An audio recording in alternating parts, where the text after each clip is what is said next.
СВО глазами участника. Так называется сегодня тема нашей программы.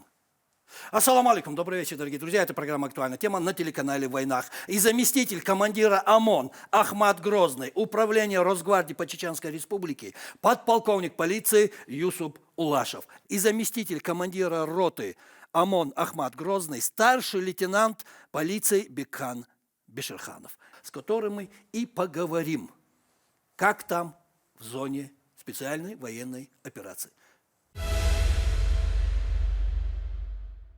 Ассаламу алейкум.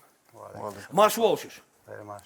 И сразу переходя к нашему разговору, друзья, не будем вас долго задерживать, я понимаю, вам скоро на службу, и поэтому мой первый вопрос. Все знают, что Росгвардия по Чеченской Республике с первых дней СВО принимает непосредственное участие в боевых действиях на территории бывшей Украинской Советской Социалистической Республики. Какие основные задачи стояли и стоят перед личным составом Росгвардии по Чеченской Республике? Прошу, кто ответит? Перед личным составом Росгвардии, во-первых, стояла задача защиты нашей Родины. Во-вторых, зачистить Украину от нечисти фашистов. Особое внимание уделяется защите мирных граждан Украины. Это обязательно в первую очередь? Да. А бывают какие-нибудь сложности с мирными жителями? Они понимают вас? Понимают, очень даже хорошо. И как они к вам относятся? Что они говорят? Ну, благодарят всегда. Благодарят? Спасибо, что приехали, вы наши защитники. Ну, как вы. Приятно это слышать? Конечно, приятно. И тут у меня второй вопрос. Вот чему уделяется, еще раз скажите, особое внимание, вот кроме внимания к мирным жителям? Если брать боевое составляющее, какие вопросы решаются там? Непосредственно перед нами стоит задача очистка населенных пунктов Украины от ВСУ украинской, это нацистов и фашистов. Особое внимание мы обычно... Очистка населенных пунктов от противника? Да, зачистки. А тяжело бывает это делать? Ну, конечно, на войне нелегко, тяжело бывает. Тяжело, да, но делается. Ну, Бекхан, а вот какую подготовку проходят бойцы Росгвардии перед отбытием в зону СВО? На что делается основной упор во время подготовки? Личный состав отряда, который прибывает из зоны специальной военной операции, проходит тактику специальную подготовку в Российском университете спецназа. Это очень опытная, тщательная подготовка, которую там мы проходим. Это является основной акцент уделяется на медицинскую подготовку, огневую подготовку, горно-штурмовую подготовку, леснистую горно-штурмовую подготовку. И самый сильный акцент командиры уделяют на БПЛА, это беспилотные летательные аппараты, и крупнокалиберное оружие. Например, ЗУ-23, КОРД-12/7 и АКС-30. Это самые крупнокалиберные оружия, которые в данный момент у нас находятся в отряде.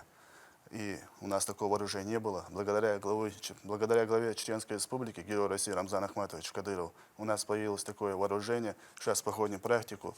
Почти личный состав готов работать с этим вооружением. И в данный момент ждем приказа убыть в зону специальной военной операции. Без подготовки мы туда не попадаем. Без подготовки мы туда не попадаем. Ведется очень тщательная подготовка во всем, как вам сказать, в данном ситуации, с чем мы будем сталкиваться в зоне специальной военной операции, мы изучаем досконально, вплоть до географических карт и для тактики специальной подготовки. В этом основной акцент подготовки. Да. И это помогает там, в зоне боевых действий. Вот эта подготовка, которую вы проходите перед отбытием, она помогает или это просто так, прошли и забыли? Ну, конечно, помогает. Мы с первых дней участвуем в зоне СВО, и мы знаем, что надо там, как, что.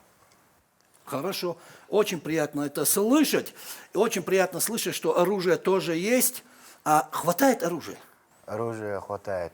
Есть. Все есть. Необходимое. Самое лучшее. Самое лучшее. Да. Это тоже приятно слышать. Техника, вооружение у нас самое лучшее. И благодаря нашей главе, герою России Рамзану Ахматовичу, у нас все самое лучшее.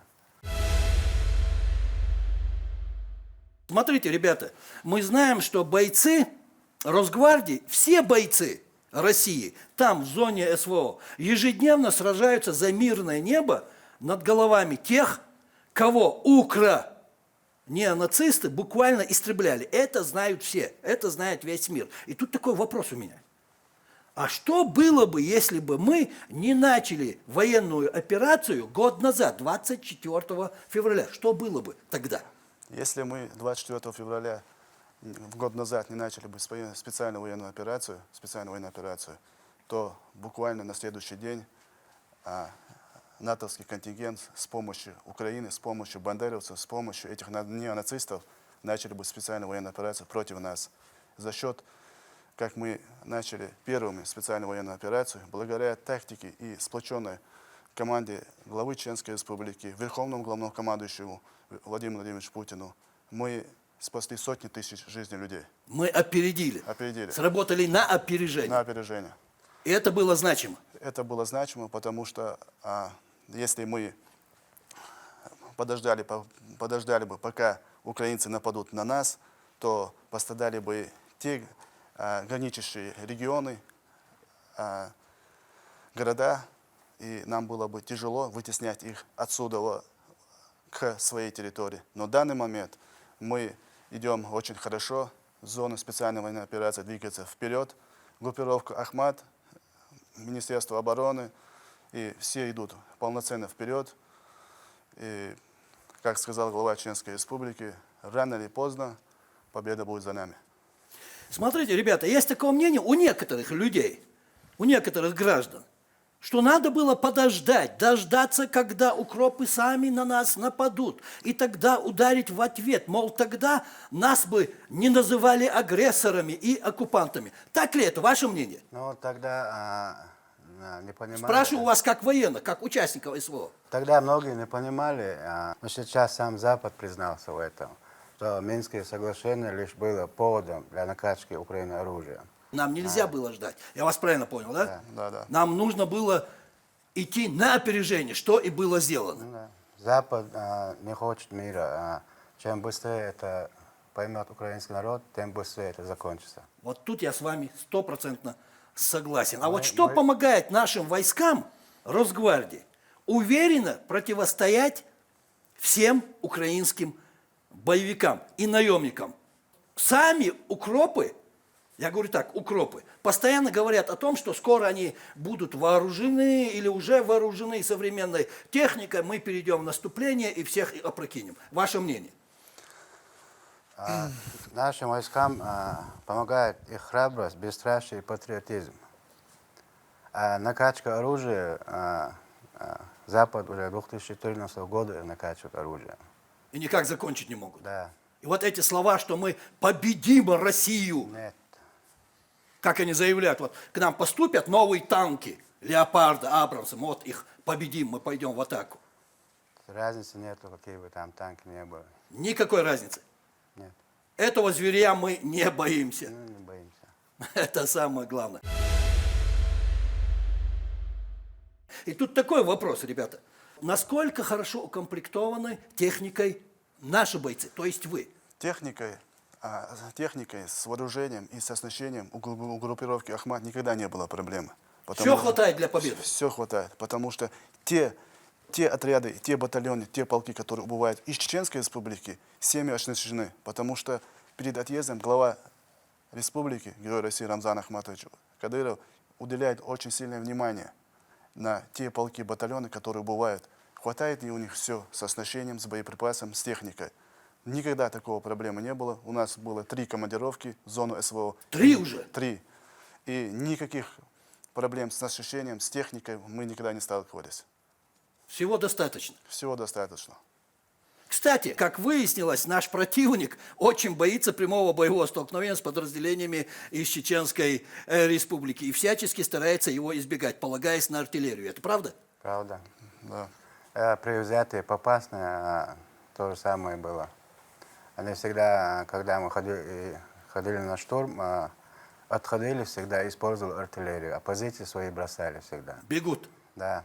Когда узнают, что там подразделение Ахмат, бегут. На контактный бой они Не идут. редко. На прямое столкновение не идут. Не хотят. Не хотят. Еще есть один пример. Наша Прошу. последняя командировка. Это на запорожском направлении. Так. Направление в городе Энергодар. Был стратегический объект, это атомная электростанция.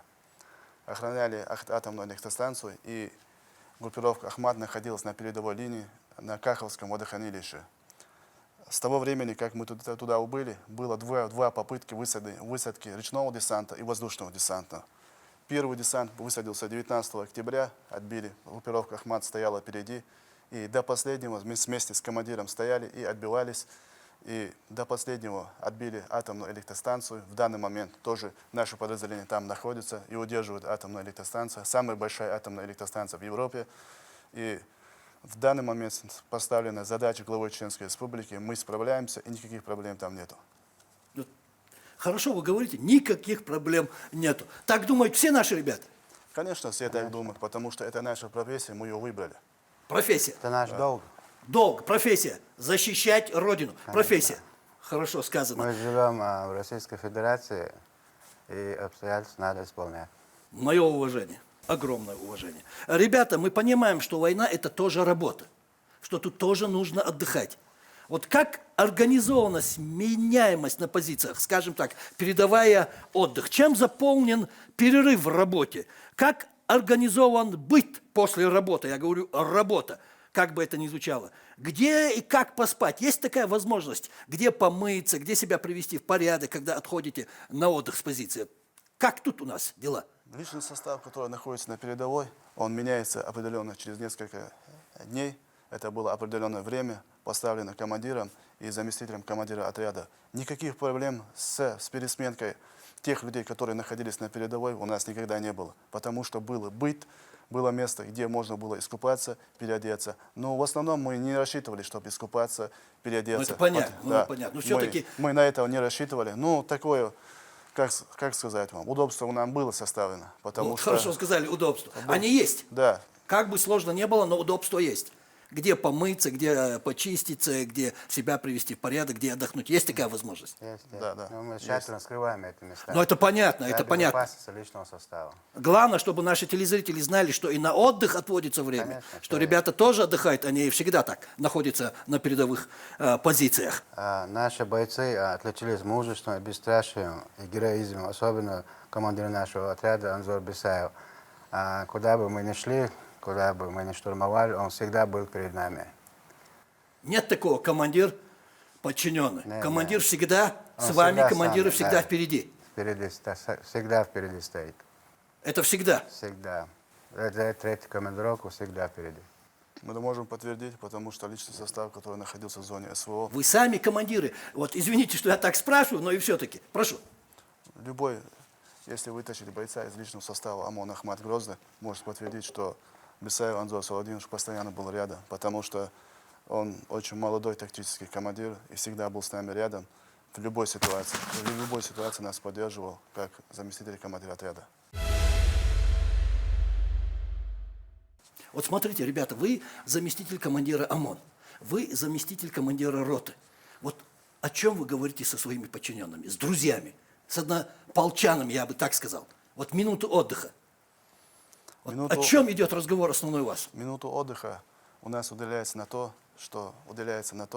на ту задачу, которую нам поставили. Надо эту задачу обсудить и выполнить. А потом будем обсуждать домашние задачи и те задачи, которые будут передаваться нам. А из во дома. время боя что вы им говорите? Вот идет бой, перестрелка, атака противника. Вот что вы им говорите? Как поддерживаете дух бойцов? Во время перестрелки, во время боя у нас работает радиостанция. Мы слышим своего командира, слышим тех начальников, которые поставлены над нами. И никогда мы не слышали, чтобы командир или заместитель командира отряда сказал, чтобы вы пошли вперед, каждый идет с нами, и нам не надо что-то передавать или кому-то говорить, потому что мы понимаем свою задачу, мы уже долго лет работаем в отряде, и нам не надо, чтобы кто-то нам объяснял и что-то кто-то нам говорил. Задача поставлена, ее надо выполнять. И да. мы ее выполняем. И мы выполняем. А вот как с ответственностью? Я почему так спрашиваю? В первую очередь, ответственность за себя, за людей, за Родину. Насколько сильно это понимают наши бойцы Росгвардии? Вот можете привести такие примеры? Вот понимание друг друга, ответственности. Были ли случаи, что наши бойцы Росгвардии отказывались выполнять приказ? С начала СВО ни один сотрудник не отказался идти даже. Не оставил позиции, не Никогда. отошел. Не. Не было случая, что не выполнил приказ. Не было такого. Не то, что не было случая не в зоне специальной военной операции. Когда мы даже из дома уезжали на командировку, я даже дома, у нас в отряде, не слышал такого, что кто-то не поедет или кто-то не хочет. Потому что у нас команда одна, идти, если скажут нам вперед, мы идем. А так, короче, перед главой Чеченской Республики Рамзаном Ахматовичем Кадыровым и перед своим командиром мы никогда не скажем, что не хотим и не пойдем. Потому что это наш долг и профессия. Это наш долг и профессия. Опять же, я хочу повторить, что бойцы Росгвардии Чеченской Республики, как и все остальные бойцы российской армии, которые участвуют в специальной военной операции, сменяя друг друга, возвращаются опять на передовую. Вновь и вновь для выполнения поставленных задач. Скоро вам тоже туда возвращаться. Если у вас спросить, не страшно ли туда возвращаться снова и снова, каким будет ваш ответ? Страшно, не страшно, конечно, это наш долг, это наше обязательство. Мы выбрали этот путь, который Не страшно. не страшно. Ваш ответ? Мой ответ не страшно, даже и страшно. Мы никогда об этом даже не думали. Потому что если было бы это страшно, если мы этого боялись бы, мы в этом подразделении не работали бы. Да. И поэтому нам, если есть приказ, короче, ехать в зону специальной военной операции, это даже не обсуждается, и даже никто не будет его обсуждать. Потому что это, как мы сказали, наша профессия, наш долг, мы на этом растем. Это даже мысли не было. Даже в мыслях такого не было. Ну, это наш долг. Если человек берет в руки оружие, то он должен знать, что ему надо идти на войну, на спецоперацию. На защиту Родины. Его ранят, убьют. Он должен об этом знать. Если человек берет в руки оружие, то он должен знать это. Профессия защищать Родину. Спасибо вам, бойцы, спасибо. Можно, вот хочу задать вам вот такой вопрос, надеюсь, вы меня поймете. А что дома, как дома к этому относится? Что вы снова туда возвращаетесь? Ну, дома, конечно, родные переживают. Мы же там. Ну, понимают? На войне, ну, конечно, понимают. С пониманием относятся все. Я понимаю, что тяжело Ну, отправлять переживают, сыновей, конечно, братьев, да, братья, сестры. мужей на фронт, но Да. понимают. Дома Конечно, семья понимают. понимает. Вот. Низкий им поклон. Низкий им поклон. И мой последний вопрос. Ваше мнение, каким должен быть и каким будет итог специальной военной операции? Итог специальной военной операции будет таким, как сказал глава Чеченской Республики, герой России Рамзан Ахматович Кадыров, нацисты и неонацисты, бандеровцы будут разбиты в первом случае. В втором случае им дан второй этап, это если они признают Крым российским полуостровом, если они признают ДНР, ЛНР нашим субъектом Российской Федерации, и если они признают, что русский язык является вторым языком в Украине, и уберут все законы, препятствующие этому языку.